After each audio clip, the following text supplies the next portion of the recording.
So in this video, we'll discuss very briefly some comparative statics, and then I think that will be a very good segue into talking about the golden rule rate of savings. This is a topic you probably know about already, so I'm going to try to treat it far more rigorously so that you're able to solve a wider variety of problems and more easily conceptualize in your head what these things actually look like. So first, on comparative statics, what is comparative statics? I think let's take a step back, right? When you solve any equilibrium condition, usually there is one variable bringing you to equilibrium. In case of a dynamic steady state, it's just the system itself leads you on to a steady state which might be stable. But all of this is given certain parameters. So just to give you an example, on the demand supply standard equilibrium, right? You have demand, which is a function of price, but it's also a function of income and, let's say, uncertainty. And you have supply, which is a function of price, but it's also probably a function of, again, let's say, uncertainty, right? So then the equilibrium condition, as you know, is something like this. You solve this to get P and Q in equilibrium. But this P and Q in equilibrium are functions of I and sigma. So comparative statics exercise answers these questions. These kinds of questions. What happens if you change the parameter? In the Solow model, you get KSS, right?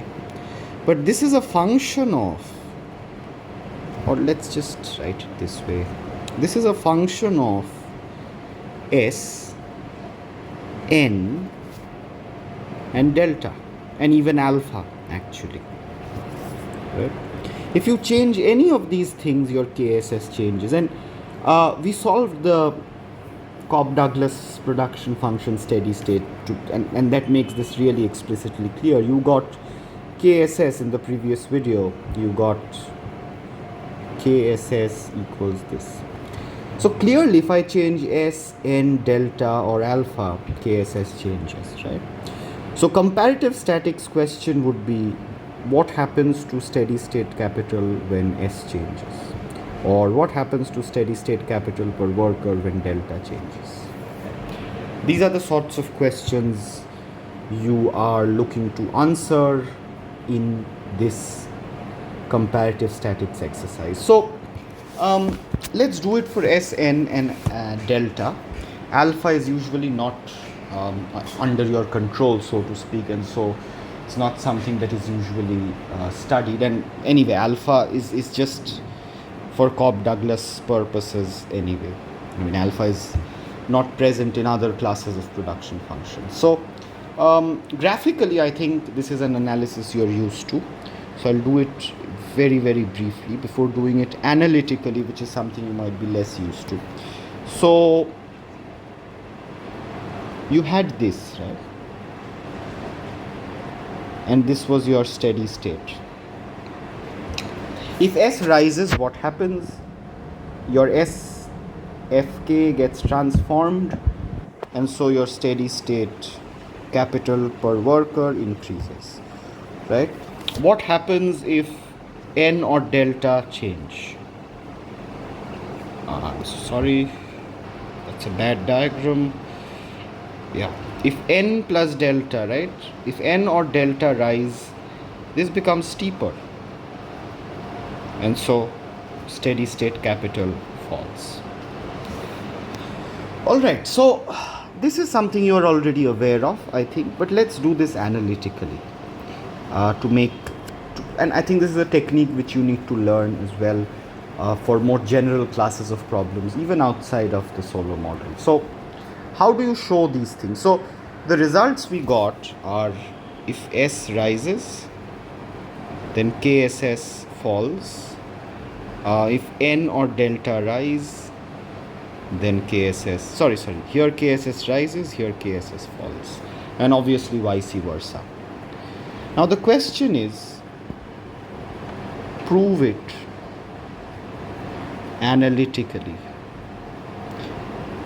right? And remember, we answered these questions for just the standard Solowian production function.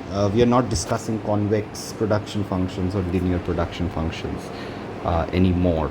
So let's prove this analytically, and I'm going to do this for S, and you're going to have to do it yourself for n and delta. It's relatively more simple anyway. So understand, at steady state, SFKSS equals n plus delta KSS. Now understand something. This KSS is a function of Sn and delta. So you can actually write this as SF KSS as a function of Sn delta equals n plus delta KSS Sn delta. This is not something you usually do, but it's better for you to do it, at least if you've not seen this kind of a technique before. Now you want to know delta KSS by del S or del n or n or del delta. So you differentiate this with respect to S. What do you get? You get FKSS plus, this is by the chain rule, SF dash KSS into DKSS ds equals n plus delta DKSS ds. Right? This is what you get when you differentiate with respect to S. Now you collect the terms. So you get DKSS ds SF dash minus n plus delta equals minus FKSS, right? Implies DKSS by ds equals minus f by SF dash minus n plus delta, right? Now let's look at this denominator term a little. So, and mind you, this is at steady state, right? At steady state, because this is happening in the neighborhood of the steady state when the parameter is changing. Comparative statics exercises, by the way, are always in the neighborhood of the initial equilibrium or steady state. Okay, so remember, this is a stable steady state. Comparative statics makes sense only for a stable steady state or equilibrium. So you have something of this sort. Now, okay, understand this. Because of stability, you require that beyond KSS, SF must be greater than n plus delta K, which means beyond KSS, there's negative net investment. And before the steady state, there is positive net investment. This is something we discussed in the last video. Now, at the steady state, of course, the two are equal, right? Which means, if you compile these two things, A, that they are equal, and B, that after this, one must be greater, you get that this must be negative. Why?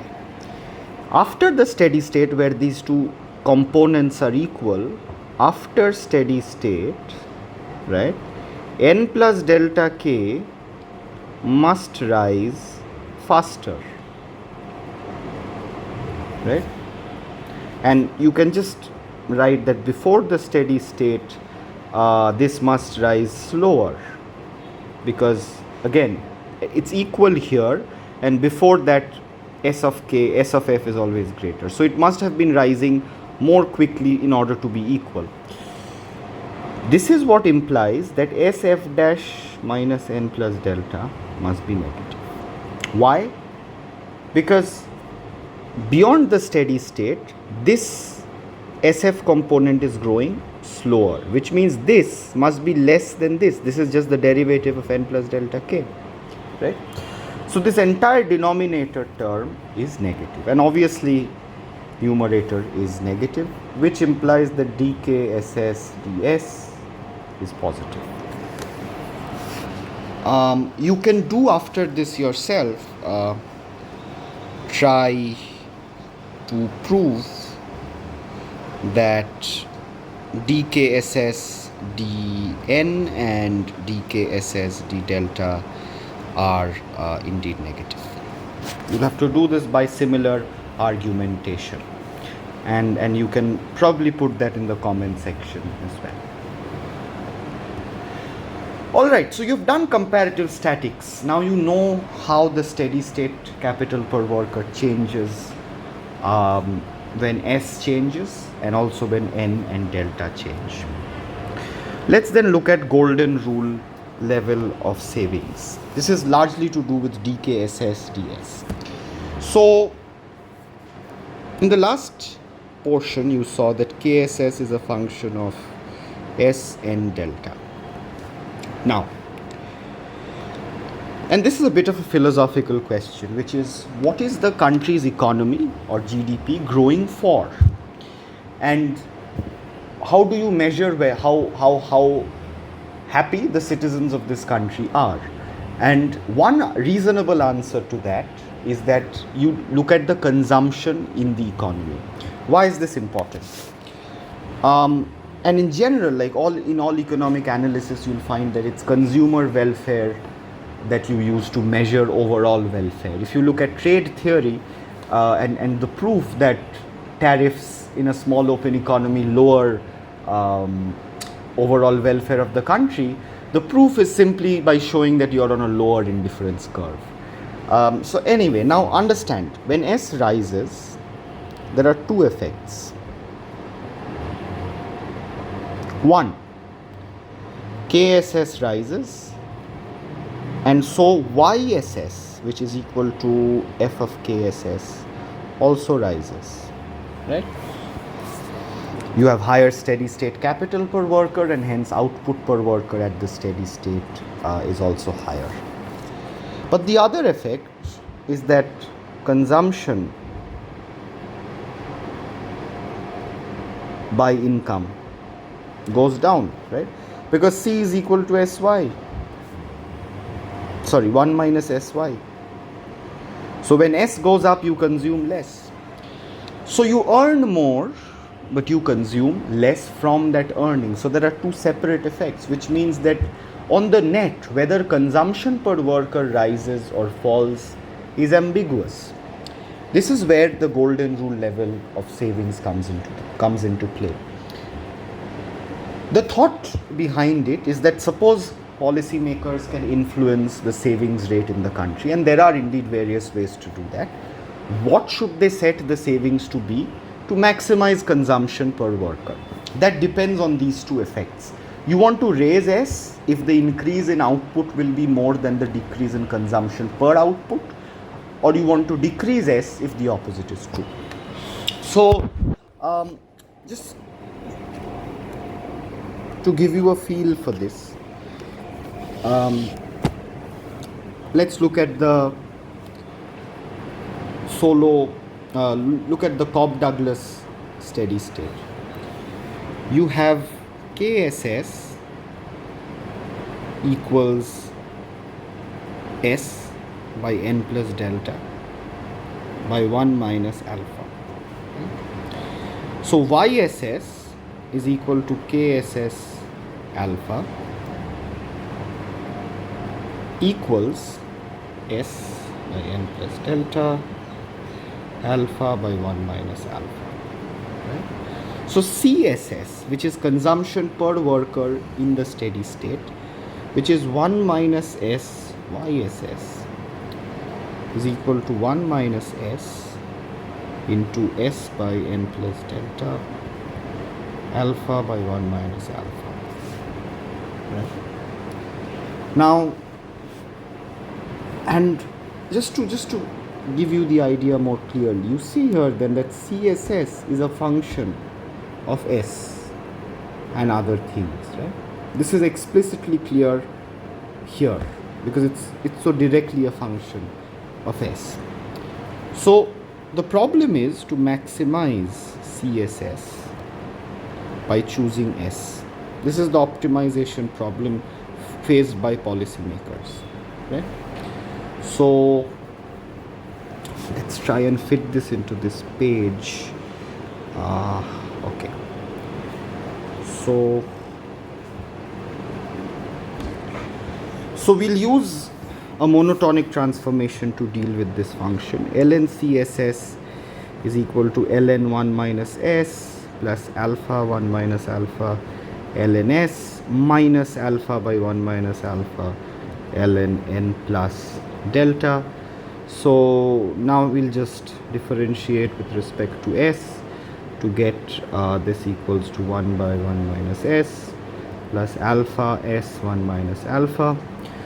Setting this equal to 0 and solving, you will get that s equals alpha, right? So the point is,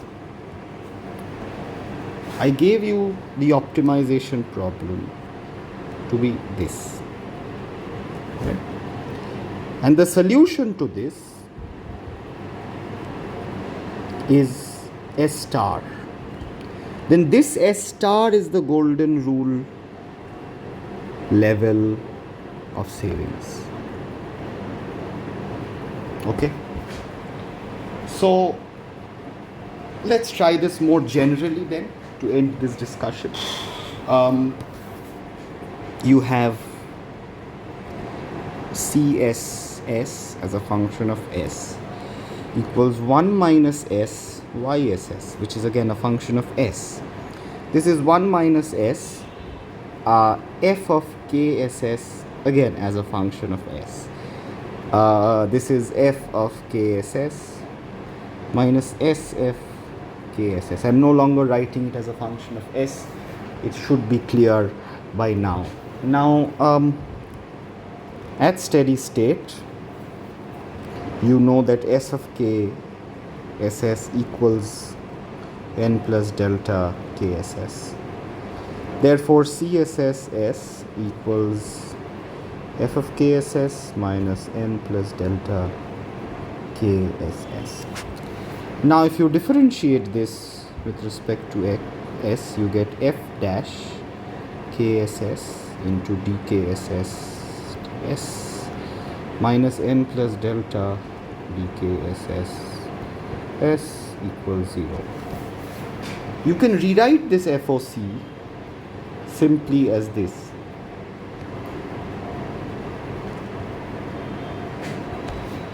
Notice this is an equation in S. If you solve this equation, then you get S star. Generally in textbooks you simply see it written as MPK equals n plus delta, and this is fine.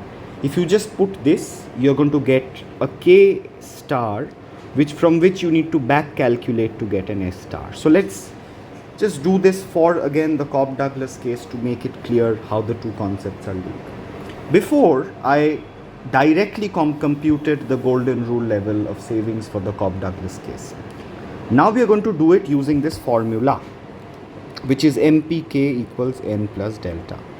And this is MP small k, by the way. Okay. So f of k equals k alpha, f dash k equals alpha k alpha minus 1. Therefore, you have this, right? Which implies k alpha minus 1 star, right? This is the golden rule level of capital per worker, is n plus delta by alpha, which means k star is equal to alpha by n plus delta 1 by 1 minus alpha. Now you know KSS is S by n plus delta 1 minus alpha. Therefore, equating this with 1, you get S star equals to alpha.